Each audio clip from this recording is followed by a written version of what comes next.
Hello and welcome to Pickleball Therapy, the podcast dedicated to your pickleball improvement. It's the podcast with you in mind. Hope you're having a great week. CJ and I have been in the middle of our mini series this week. It's been a lot of fun meeting with thousands of players in our workshops and showing them a different way of thinking about pickleball. We talked about it in last week's podcast. It's the FOSS approach, the framework, objectives, strategies, and shots. I'm a little bit punch drunk from having said it so often in the last few days. And as we get ready for our last workshop this evening, it's going to be a lot of fun, I'm sure. And it's been helping a lot of players out there. So we're so happy to be able to do that for you.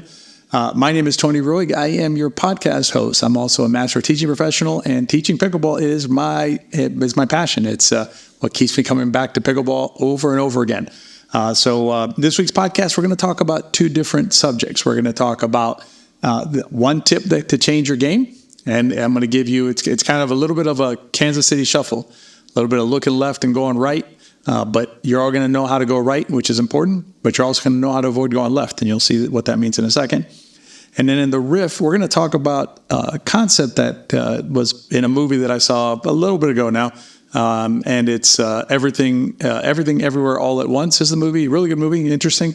But there's a phrase in that movie that I think we can apply to our pickleball experience in terms of both the positives and the negatives that sometimes happen. If you're listening to this on YouTube, please subscribe to the channel. It helps us reach additional listeners out there and potential listeners. YouTube is an algorithm, which we're going to talk about in a second in this podcast, and reaching more players. I mean, when you subscribe or comment on it or like it, it helps us reach other players. So if you like the message, help us reach other players that way.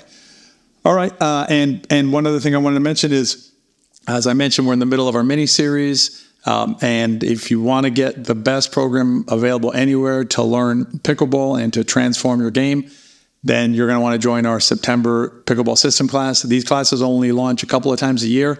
It's going to be now, and then it'll be probably next March before we have another class launch. So if you want to get in, this is the time to get in. This is not a come when you want sort of a thing. This is a 1-year course that starts a couple of times a year. So if you're ready to do it, we'd love to see you in our class, and would love to chat with you in there and get to know you better in there.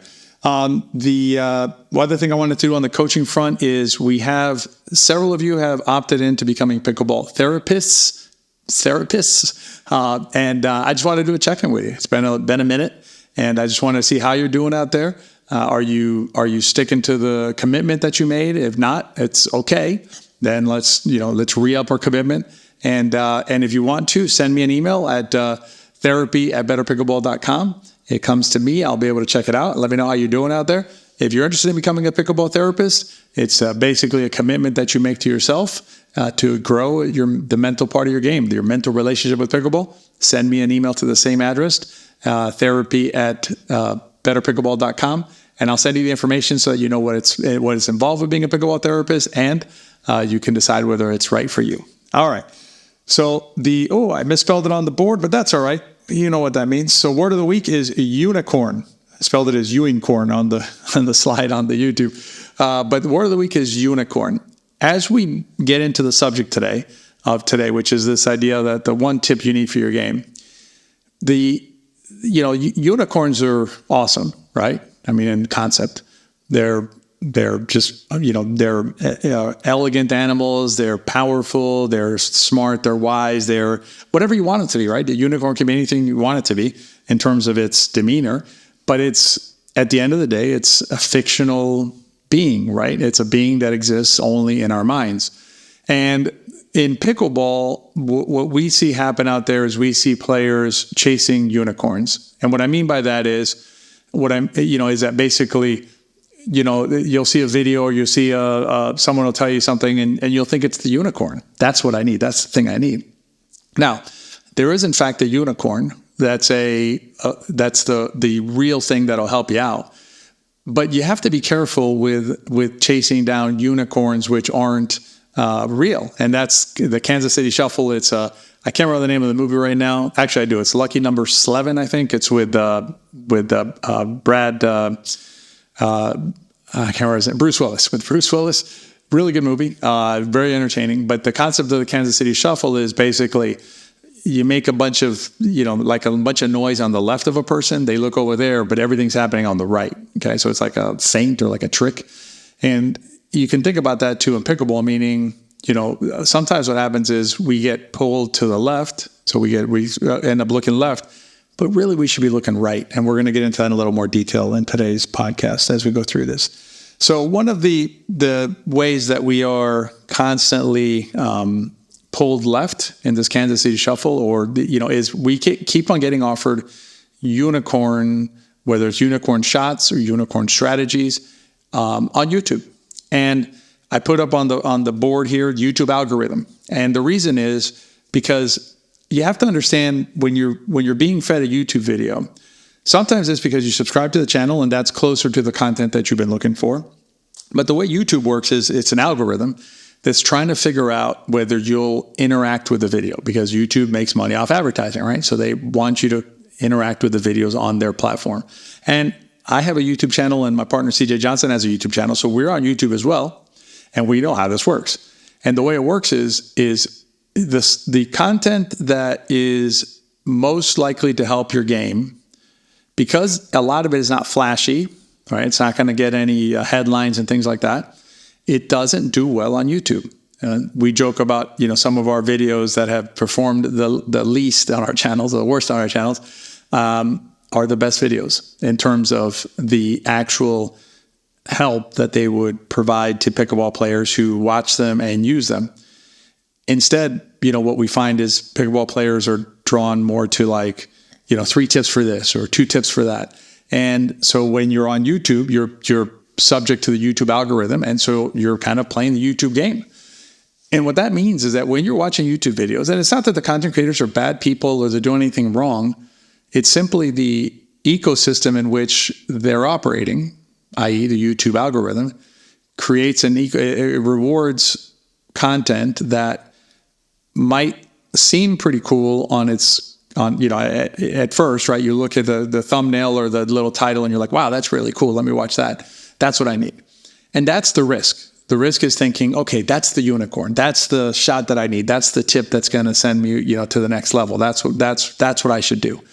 So be at least, have your radar up when you're watching YouTube videos. Not telling you to turn off YouTube or, to check out from YouTube entirely. Just understand what you're getting in YouTube. Like when you go onto a YouTube video to say how to repair a washing machine or something like that, or you want to know how to garden or something, sometimes if you're looking specifically for a thing that that you want, like you want to grow papaya plants or whatever, and you Google that, well, that's probably going to be closer to what you're looking for in the video. But when you're just being fed a video by the algorithm and you open up your YouTube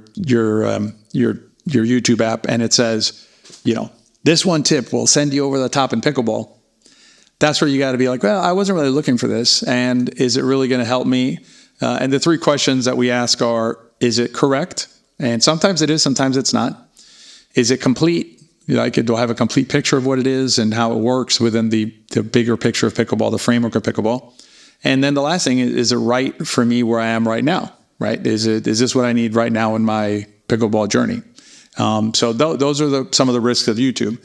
And the other thing that happens is, other players at the courts, they want to offer you advice to help you out, and they want to offer big advice. No one wants to offer you boring or small advice. They want to offer you the big thing, right?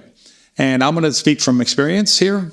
When I first started playing pickleball, there was a lot of things that I learned that were wrong, period, just wrong. And the players who were trying to help me, no criticism of them. I appreciate them trying to help me. They're doing the best they can under the circumstances. They're also, not well informed about what they're trying to tell me. A couple of examples is one of the first things I learned was that the cardinal sin in pickleball is missing your serve. It's not. We discussed that pretty much at length in workshop 2 of the miniseries, but it's simply not. The other one is something like, you got to get to the MVZ. I know everybody's heard that one when you're on the serve side. Just get up here. It's just, and it creates bad habits. Players don't know why they're getting smashed with balls and things like that. And again, your friends, they're trying to do right by you. They want to help you out. The players of the course, they want to do good, but they want to do it like big stuff and give you unicorns. And that's just simply not going to work. Now let's talk about the real unicorn, because I told you I was going to tell you about the left side of the Kansas City Shuffle. I also want to tell you about the right side of the Kansas City Shuffle. And the right, and I guess I sort of backed into the correct wording because it's also the right side to follow. There is a real unicorn in pickleball, and it's not sexy. It's not, there will be no ESPN cameras there for this work or for this understanding and this execution. The real unicorn in pickleball is focusing on the small things in the game and just doing them better and better and better. If you watch the best players, what they do is they are excellent at all parts of the game, but in particular, they're very good at the little things, at that dink that the other team, they make theirs, the other team misses it, at the third shot that they're hitting, at their four shots, at their return of serves, all the small pieces that together make up a pickleball game. That's where the real unicorn lies. The real unicorn lies in knowing that it's the small things, the boring things, the run-of-the-mill regular things done better and better and better that are going to give you the improvement that you're looking for, the results that you're looking for when you're out on the pickleball court. Not the ESPN shot, not the shot that everyone goes nuts about. And the way that I explain it is, my favorite way to win is when my opponents don't know what happened. They're just not exactly sure how they lost that match because they cannot point to anything that I did that was worthy of them losing the match or of my team winning the match. And so that is a testament to playing really good, sound, fundamental pickleball. That is the real unicorn if you want to improve as a pickleball player. Now, in terms of what's involved, the steps and things like that, I will repeat myself from the beginning. The pickleball system is how you get the information that you need in order to pursue the real unicorn in your pickleball journey, if that's something that you're interested in. So, but remember that you want to be looking at the real unicorn. And I put up here Bruce Lee. Rest in peace, Bruce. There's a quote from Bruce that I've probably used before on this podcast, but it merits repeating, which is Bruce Lee said, "I fear not the fighter who has practiced 10,000 kicks one time. I fear the fighter who has practiced one kick 10,000 times." So it's not that you need to know 10,000 kicks not very well. It's that you need to know that one kick very, very, very well. And in pickleball, you can think about that in terms of the shots that you hit during a game. And inside the pickleball system, we focus on the first four shots: serve, return, third, and fourth. Why? Well, hopefully you're hitting them every rally. I know maybe you're not right now because we're missing a third or missing a return and things like that, or a serve. But eventually you want to hit those four shots every single rally. Whereas if you think about a backhand to cross-court backhand, cut dink or a roll volley or something like that, how often are you hitting those? How often does it come into play during a game, and how impactful it is to the game? Whereas the first four shots, very impactful. So that's what we focus on in Bruce Lee's honor. All right, let's talk about the riff. So what I wanted to mention to you here is this movie that I watched called Everything Everywhere All at Once. It's a really interesting movie. It's a little bit of a mind trip. It's like multiverse and all these things happening. But there's a statement in there that stuck with me, and it's kind of hard to get your head around it, but I'm going to say it, and then we'll work through it a little bit. So the statement, and I may be paraphrasing, but it's everything matters and nothing matters. So I'm going to repeat that. Everything matters and nothing matters. And that seems like it nullifies, right? Like it cancels each other out. But I don't think it does. And let me apply it to pickleball. The idea is this. When you're playing pickleball, everything matters, meaning every shot matters, the score matters, everything, just everywhere you're on the court. I mean, everything is important when you're out there. But at the same time, it doesn't matter. And what I mean by that is it's not life or death when we play pickleball. So it's finding this balance where it matters to me. It's very important to me what I'm doing on the pickleball court. If it wasn't important to you, you wouldn't be listening to this podcast. So I know that pickleball is important to you, and how you perform on the pickleball court is important to you, and that is good. I respect that. That's everything matters. But at the same time, try and maintain the thought that nothing matters. That when you miss that dink, it does not matter. When you pop that ball up, it does not matter. When you miss that return serve, it does not matter. Everything is going to be fine. And then you find that balance between everything matters and nothing matters, and it'll make you a lot happier when you're out on the pickleball court. As always, if you enjoyed the podcast, consider rating and reviewing it. It helps us out in reaching other players. If you can leave a review, it just helps other players read them and see if this impacted you. They might be more likely to take a listen to the podcast. And same thing on the YouTube channel if you have a chance to do that. And if you're ready to join us inside the Pickleball system, now is the time to do that. The class, I don't have the exact date on me right this second. I believe it closes on the 20th or something like that. But if you go to thepickleballsystem.com, thepickleballsystem.com, you'll have all the information on there, all the details on how to join the class. And if you're ready to do that, I cannot recommend it highly enough to you. It's by far the best thing going out there at pickleball. I know I'm biased, but the testimonials make it clear. Anyway, so that's this week's podcast. Hope you enjoyed it. If you enjoyed the podcast, as always, please share it with your friends. Remember, if you enjoyed the podcast, they probably will too. I hope you have a great week, and I'll see you next time.